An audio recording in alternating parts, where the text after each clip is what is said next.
บุญชัยเจ้าบุญชัยบุญชัยใช่มานั่งพักผ่อนข้างนอกเนาะนั่งพักผ่อนข้างนอกเนาะคนร่วงเยอะเลยผู้คุยมีคนให้เนาะ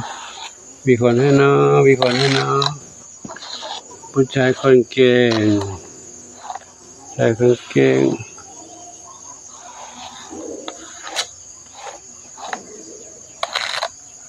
ชายคนเก่งสู้นะลุงเนอะสู้นะ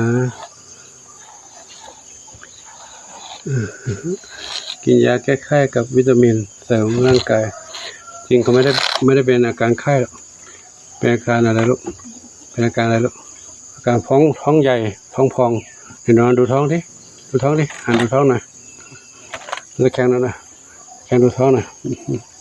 นี่ตะแคงดูท้องหน่อยท้องใหญ่แคงดูท้องใหญ่ๆนะท้องใหญ่เป็นระบบภายในท้องเนี่ยช่องท้องใหญ่มากเลย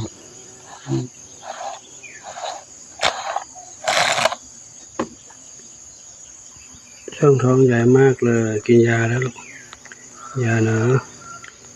ลูกนะเขาอ้วนน้ำหนักเยอะ6 กิโลกว่า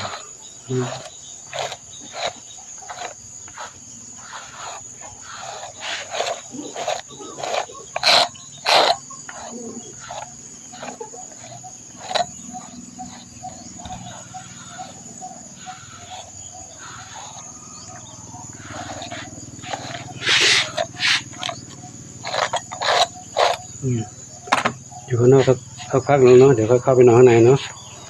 อยู่ข้างนอกหลับไม่ได้พี่เพื่อนก็กวนกันเพื่อนก็กวนเนาะเดี๋ยวเข้าไปนอนหลับข้างในเนาะหลับอย่างเดียวเลยข้างนอกแมลงวันก็กวนด้วยไปปูเผานอนข้างในเนอะนอนข้างในนะเนาะแข็งแรงลูกนะแข็งแรงเป็นระบบในช่องท้องเหมือนกับน้องอะไรข้างก่อนเป็นแบบนี้นะแต่เขาอ้วนเสร็จแล้วก็ยุบก็จากไปเลยเพราะว่าระบบภายในรักษายาก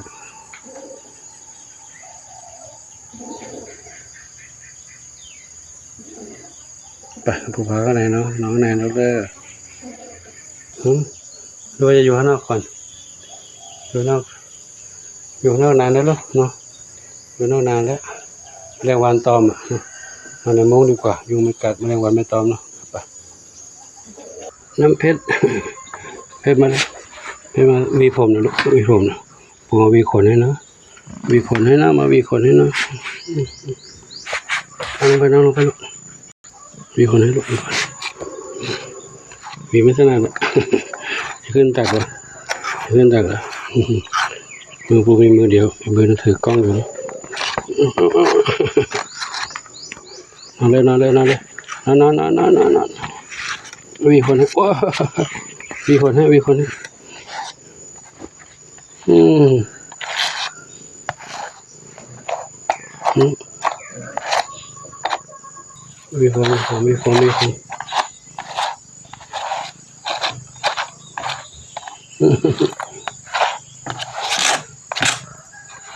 เดี๋ยวก่อน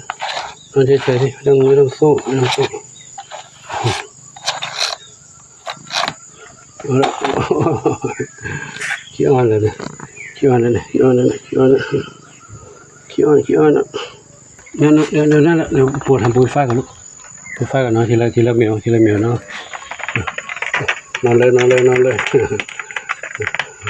ปุยฝ้ากันเนาะปุยฝ้าคงจะถ่ายไม่ได้แล้วมือไม่สะดวกเดี๋ยวขอถ่ายแค่ตรงนี้ก่อนเนาะมาน้อยเล่นอะไรกันเล่นตลอดเลยนะเล่นตลอดเลยดูทับกันนะกัดหูกัดขากัดหัวกันโอ้ยเจ็บกัดกันเบาๆสิเล่นกันเบาๆสิทำไมได้แรงกันแวะมาเยี่ยมน้องเหมียวป่วยน้องเหมียวกินยาแล้วพักผ่อนแล้วนะยาแล้วพักผ่อนยาแก้ไข้ ก้อักเสบกินแล้วลูกนะนอนพักผ่อนตรงนี้ลูกนะสองเหมียวโชคอนันต์กับน้องชวนฝันเล็กกินนมแล้วนะกินนมด้วยนะกินเยอะๆลูกนะกินนมจุ๊บกินนมเยอะๆจะได้แข็งแรงหายไวๆลูกนะคอยหายไวๆแข็งแรง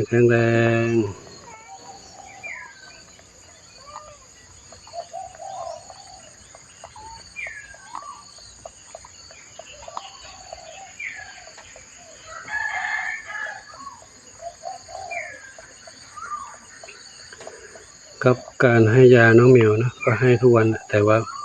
ไม่รู้จะถูกกับโรคที่เขาเป็นหรือไม่นะก็ดูแลมาหลายเหมียวหลายชีวิตแล้ว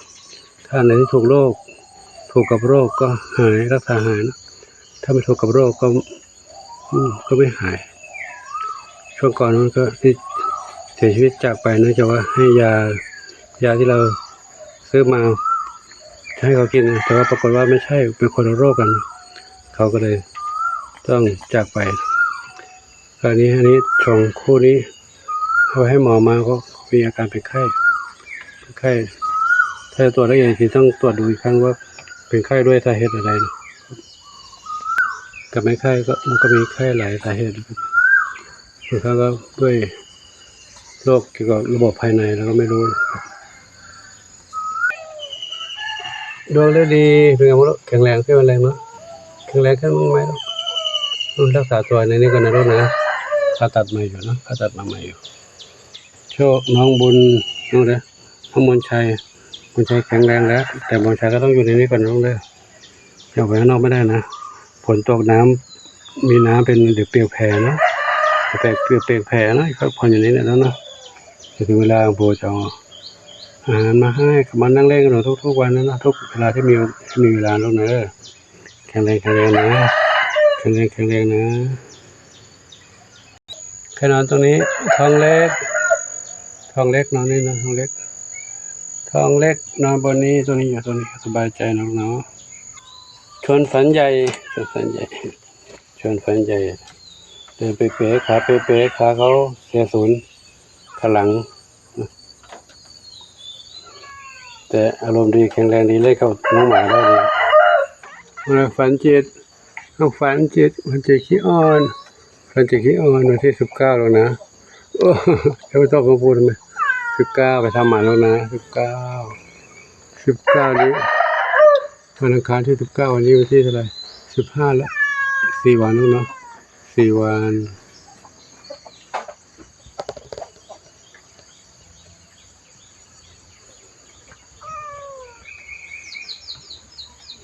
พักผ่อนลูกเลยพักผ่อนเลยลูกพักผ่อนเนาะใครนอนตรงนี้เท้าเล็กนอนก่อนนอนกอดอกกันลูกเลยนอนกอดอกสบายใจไม่ลืมตามาดูนิดนึงนอนได้แล้วมีสุขน้องมีสุขหลับแล้วมีสุขส้มขาวใหญ่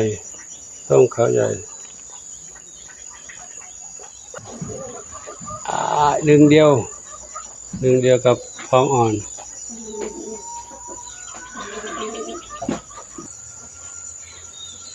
จะหมาน้อยนอนในนี้เลยท่านผู้ขอจุติกินไว้ที่นี้กันเนาะพบกันใหม่คลิปต่อไปขอความสุขจงมีแด่ทุกท่านทุกท่านสาธุอายุวันโนทุกขังพลังมาด้านนอก